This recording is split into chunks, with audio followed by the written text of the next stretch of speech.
तर हाय नमस्कार सगळ्यांना, कसे आहेत, बरेच काय सगळे ठीक असतील. माझ्या नवीन दिवसाच्या नवीन व्हिडिओमध्ये मी तुमचं सगळ्यांचं स्वागत करते. चॅनलला नवीन असाल तर सबस्क्राईब नक्कीच करा. तर एक दोन दिवस व्हिडिओ येतो, एक दोन दिवस येत नाही. तर त्याचं कारण असे कसं मला म्हणजे घरातलं पण काम असतं, मुलांचं. आम्ही एकतर जॉईंट फॅमिलीमध्ये राहतो, कारण भरपूर माणसं घरात आणि इतकं जणांचं करायचं म्हणल्यावर वेळ खूप लागतो. आणि ह्या म्हणजे धावपळीमध्ये मग मोबाईल हातात घेतला की त्या जे मी काम करते त्या कामाला टाईम लागतो, म्हणून मग मी मोबाईल हातात पकडत नाही. म्हणून शूट करता येत नाही मला जास्त, की मी हे काम केले किंवा ते मी करते असं मला दाखवता येत नाही मोबाईलमध्ये, व्हिडिओमध्ये.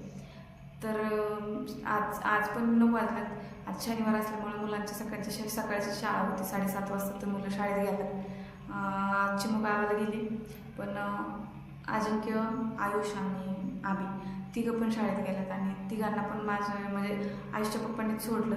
रोज आयुषचे पप्पा सोडत नाहीत शाळेत. रोज माझे मामा म्हणजे माझे सासरे किंवा दीर हे दोघंजणं घेऊन जातात आणि संध्याकाळी आणायला पण ते दोघंच असतात. माझ्या मिस्टरांना 5:30 वाजता सुट्टी होती. घरी येईपर्यंत 6:30 पावणे 7 वाजतात आणि सकाळी 7:30 वाजता जातात ते. त्याच्यामुळं मुलांना सोडण्याचे त्यांच्यावर वेळ येत नाही. शक्यतो मामा आणि माझे दीर म्हणजे माझे सासरे दीर दोघं जातात. तर आज सासरे माझ्या गावाला गेल्यात. एक दीर पण म्हणजे छोटा जे दीर आहेत तो पण गावालाच आहे. जाव सासूबाई अशी 4-5 जण पण गावालाच गेलेले आहेत. तर त्याच्यामुळं घरात तो कमी मेंबर आहे. कोण आहे, जाऊबाईचा मुलगा म्हणजे मधवी जाऊ, तिचा मुलगा, एक दीर, मी, माझे 2 मुलं, माझे मिस्टर आणि सासूची आई म्हणजे सासूबाईंची आई म्हणजे माझी आजी सासूबाई, एवढेच आहेत. आणि मामांची बहीण त्या पण आमच्याकडेच असतात, पण त्या आत्ता नाही आहेत, त्या त्यांच्या मुलीकडे गेले. म्हणजे आत्ता सध्या एवढीच माणसं आहेत आमच्या घरात. तर मग काम आज लवकर उरकलं. स्वयंपाक माझ्या मधवे जावाने केला आणि मी सगळं वरचं काम केलं. मुलांचं आवरून वगैरे शाळेत पाठवणं, परत भांडे, कपडे धुवायला मी आज लाईटची वाट नाही पाहिली, कारण लाईट 10:30 वाजता येते आणि 10:30 वाजता लाईट येऊसपर्यंत वाट जर बघत बसलं तर दुसऱ्या कामाला लेट होतं.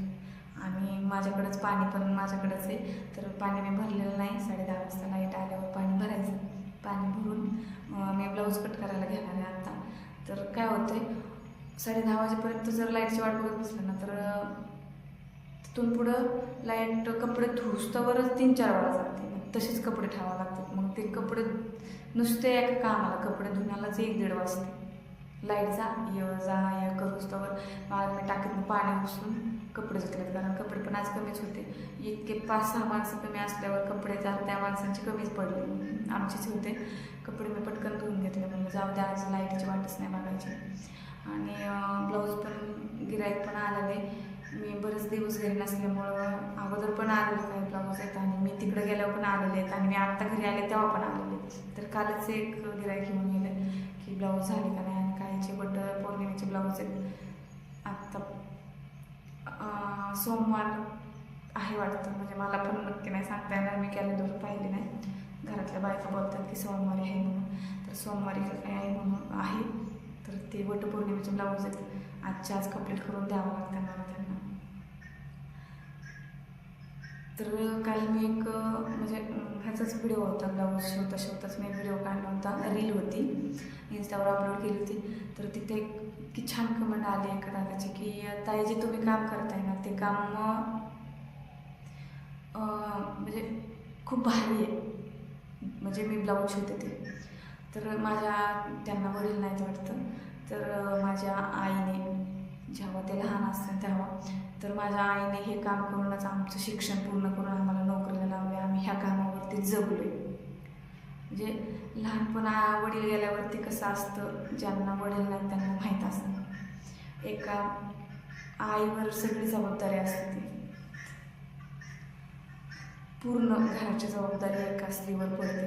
तर त्या काळात त्यांच्या मम्मीने फक्त मशीनचं काम करून त्यांना जगवले, किंवा त्यांची शाळा शिक्षण हे पूर्ण त्यांचं आयुष्य मशीनवर त्यांनी सेटल केले त्यांचं. तर ते म्हणत होते मला, म्हणजे काल कमेंट आली होती त्यांची की खरंच खूप भारी काम आहे आणि खरंच चांगलं काम आहे. मी एकतर एका महिन्यातच काम शिकले. मी जास्त म्हणजे 3 महिने कोर्स करतात काही जण. तर मी तसं 3 महिने कोर्स केला नाही, फक्त 1 महिना कोर्स केला. कारण माझा लहान मुलगा होता, अजिंक्य माझा मोठा मुलगा लहान होता, आणि त्या पिरियडमध्ये मला म्हणजे माझ्या सासू सासऱ्यांनी क्लास लावला, आणि क्लास पण माझ्या घरापासून 16 ते 17 किलोमीटर होतं जायचं यायचं. तर लहान मुलगा घरी ठेवून जाणं येणं पण एवढं सोपं नव्हतं माझ्यासाठी. माझा अर्धा जीव तिथं असायचा, अर्धा घरी असायचा, कारण राहतोय का नाही. आणि तो नुकताच थोडं थोडं खात होता, म्हणजे वरचं जेवण करत होता, वरण भात किंवा काय वेगळं दुसरं चपाती वगैरे. तर मला निम्मा तिथं जीव असायचा, निम्मा घरी असायचा. असं वाटायचं मुलगा जेवतोय की नाही, रडतोय की काय. तर मी तरी पण एका महिन्यात मी क्लास पूर्ण केला, आणि एका महिन्यात क्लास पूर्ण त्यांनी काय मला शिकवलं, फक्त कटोरी ब्लाऊज, प्रिन्स कट ब्लाऊज आणि 4 टक्स असे 3 पॅटर्न शिकवले फक्त. आणि बाकीचं सगळं टोटल बाह्या, गळा, म्हणजे आत्ता मला सगळं जसे म्हणते तसे ब्लाऊज येतात. शेजारचे असते म्हणजे गिरायकाचे ब्लाऊज असतात मला, त्यांनी जसं मला जसे डिझाईन सांगतात तसे मला ब्लाऊज शिवायला येतात. ते फक्त मी मोबाईलवर बघून शिकले, ते मला त्यांनी अजिबात शिकवलं नाही. सगळं टोटल मी ते फक्त तिथं 3 पॅटर्न शिकून बाकीचं सगळं मी जे असतं ना ते सगळं मी मोबाईलमध्ये बघून शिकलेले. आणि 1 महिन्याच्या वरच कोर्स झालेला नाही माझा, 1च महिना कोर्स झाला. तर व्हिडिओ खूप मोठा होईल, बाकीचं उरलेलं मी उद्याच्याला सांगेन. तर म्हणजे हो, उद्याच्या पार्टमध्ये सांगेन मी, उद्या राहिलेलं निम्मा खूप मोठा व्हिडिओ होईल. तर आजच्या पुरतं एवढंच. भेटूया नेक्स्ट व्हिडिओमध्ये. नक्की उद्याचा व्हिडिओ बघा, मी उद्याच्याला व्हिडिओ टाकणार आहे. तर बाय.